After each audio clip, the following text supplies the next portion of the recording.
महाभारत की संक्षिप्त कहानी।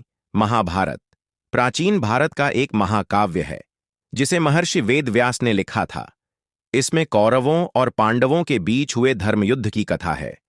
पृष्ठभूमि और जन्म कौरव और पांडव हस्तिनापुर के राजा शांतनु के वंशज थे। शांतनु के पुत्र विचित्रवीर्य की मृत्यु के बाद उनके पुत्र नहीं थे। तब महर्षि व्यास के वरदान से धृतराष्ट्र अंधे और पांडु कमजोर का जन्म हुआ। धृतराष्ट्र के 100 पुत्र कौरव हुए, जिनमें दुर्योधन सबसे बड़ा था। पांडु के 5 पुत्र पांडव हुए, युधिष्ठिर, भीम, अर्जुन, नकुल और सहदेव। द्रोणाचार्य और शिक्षा पांडवों और कौरवों को गुरु द्रोणाचार्य ने शिक्षा दी। अर्जुन उनके प्रिय शिष्य थे। दुर्योधन को भीम से शत्रुता थी और वह पांडवों से द्वेष रखता था। लाक्षागृह षड्यंत्र और वनवास। दुर्योधन ने पांडवों को जलाने के लिए लाक्षागृह में भेजा, लेकिन वे बचकर भाग निकले। जंगल में घूमते हुए भीम ने राक्षस हिडिंब को मारा और हिडिंबा से विवाह किया। उनके पुत्र घटोत्कच हुआ।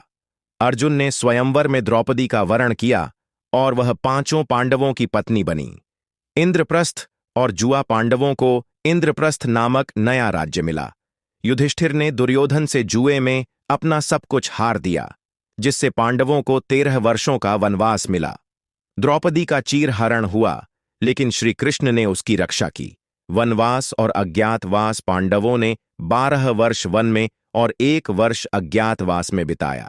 अर्जुन ने दिव्यास्त्र प्राप्त किए, भीम ने कीचक का वध किया और युधिष्ठिर राजा विराट के दरबार में ब्राह्मण बने। महायुद्ध की तैयारी। वनवास समाप्त होने के बाद पांडवों ने अपना राज्य मांगा, लेकिन दुर्योधन ने देने से मना कर दिया। श्री कृष्ण ने शांति का प्रस्ताव रखा, लेकिन दुर्योधन ने अस्वीकार कर दिया। महाभारत युद्ध की घोषणा हुई। महाभारत युद्ध कुरुक्षेत्र का युद्ध 18 दिनों तक भयंकर युद्ध चला। श्री कृष्ण ने अर्जुन को गीता का उपदेश दिया।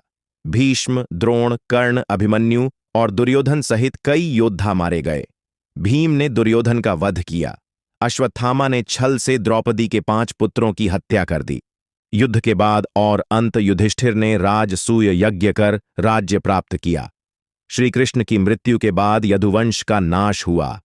पांडवों ने स्वर्गारोहण किया और अंत में केवल युधिष्ठिर ही जीवित स्वर्ग गए।